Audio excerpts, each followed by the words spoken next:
After World War I, the Russian Empire had ceased to exist.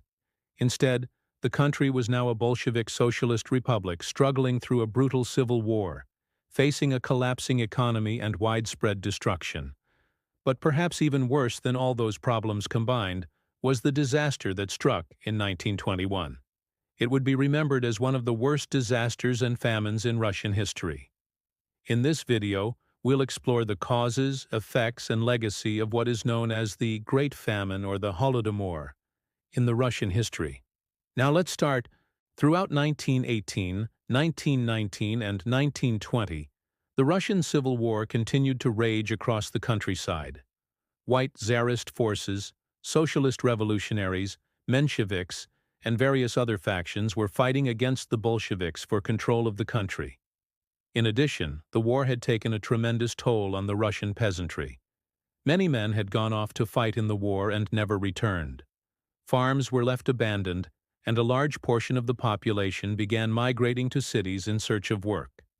This exodus of rural workers resulted in a profound agricultural crisis and food shortages.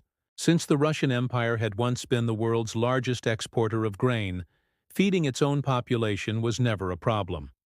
But after years of civil war, the situation was looking bleak.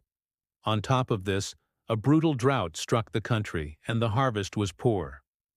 With the situation worsening, the Bolsheviks decided to take drastic measures. The party's economic policy was based on the idea of communism. Under this system, all property is commonly owned, and each person works and is paid according to their abilities and needs. Sounds great, right? Well, unfortunately, this policy did not translate well into practice. In fact, far from being a utopian ideal, communist economic planning proved to be highly inefficient. And when the Bolsheviks attempted to seize factories, farms, and businesses, they were met with resistance. Not surprisingly, workers and factory owners did not want to relinquish their property without compensation. However, the Bolsheviks believed that no compensation was necessary, since the workers were supposedly working for the common good of society. As a result, negotiations often broke down, and strikes and protests became commonplace. The Bolsheviks responded by cracking down on dissent, arresting and executing suspected enemies of the state. In the countryside, the Bolsheviks introduced policies that were equally unpopular. They abolished private land ownership and divided up large estates among the peasants. However, many of these newly appointed landowners were illiterate and inexperienced, which resulted in a sharp decline in agricultural productivity. To make matters worse, the Bolsheviks assumed that the new government would not have to worry about food production, since, in theory, there would be no hunger in a communist state. Unfortunately, this utopian vision did not materialize. There was still hunger, but there was no surplus grain because of all the disorder and destruction of the Civil War. The Bolsheviks then decided that if the peasants could not produce enough food, they would simply take it from them. In 1920, the government introduced grain requisitions, which forced peasants to hand over a certain amount of their produce to the state. If the delivery quotas were not met, the state would confiscate additional grain from the peasants until the quota was fulfilled. But the Bolsheviks severely underestimated the ingenuity of the Russian peasantry. Faced with starvation, peasants hid their grain, slaughtering their livestock and even burying the carcasses of their animals to prevent the Bolsheviks from seizing them. Of course, such tactics could only be employed for so long. And eventually, as the supply of food dwindled, so did the peasants' ability to resist. By early 1921, millions of Russians were on the brink of starvation. In an attempt to resolve the crisis, the Bolsheviks tried introducing a new currency. However, the introduction of money meant that the poor peasants who had nothing to sell could not afford food. The rich, on the other hand, were able to purchase vast quantities of grain at low prices and then resell it at a profit. This led to rampant speculation and inflation, which ultimately crippled the economy. Desperate for a solution, the Bolsheviks turned to the one group that still possessed the means of production, the kulaks, the wealthiest and most influential class of Russian peasants. The Bolsheviks hoped that by appealing to the self-interest of the kulaks, they could solve the food crisis.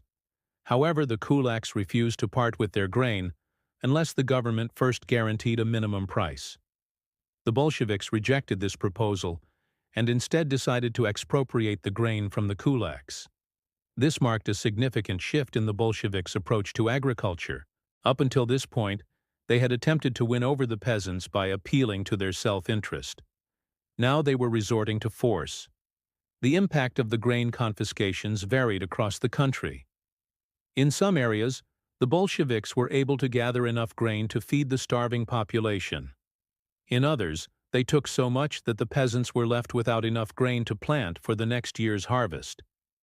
This policy, known as the grain procurements, would have a devastating impact on the Russian peasantry and set the stage for the Great Famine of 1921 to 1922.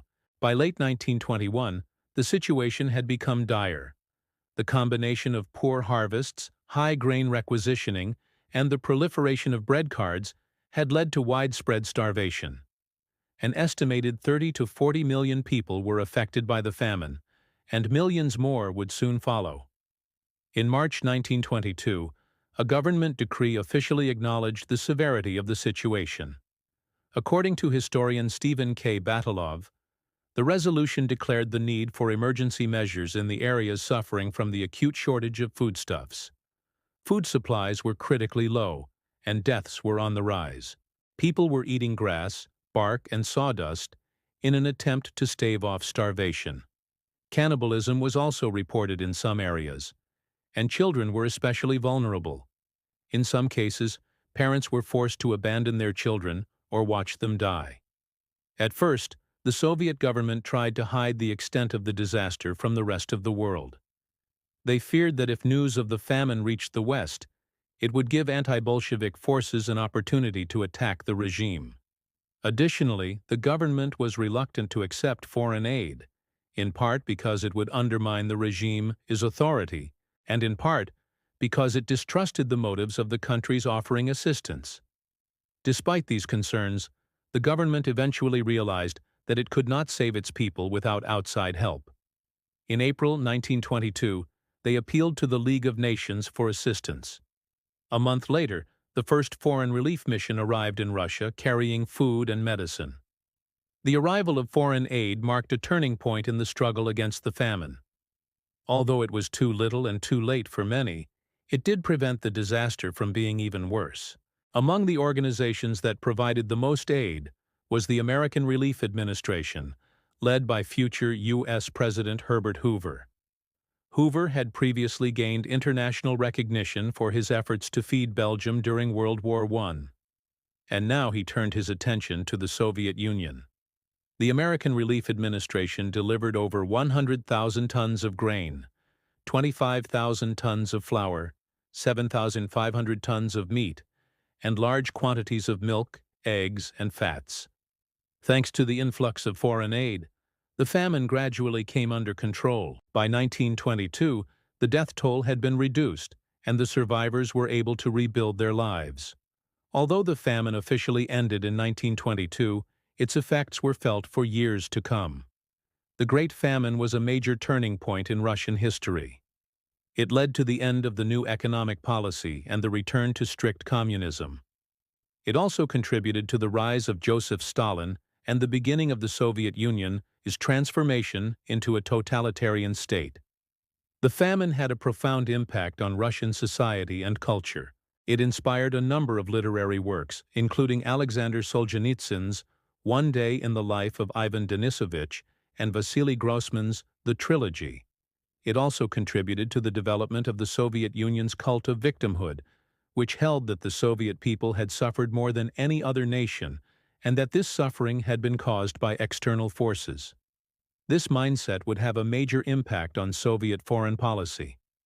In conclusion, the Great Famine was a horrific tragedy that should never be forgotten.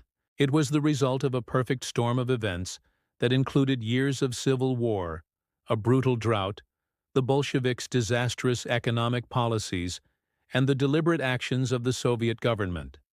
It claimed the lives of millions of innocent people and had a profound impact on Russian history. We must remember the victims of the Great Famine and learn from this dark chapter in human history. Thanks for watching. See you next time.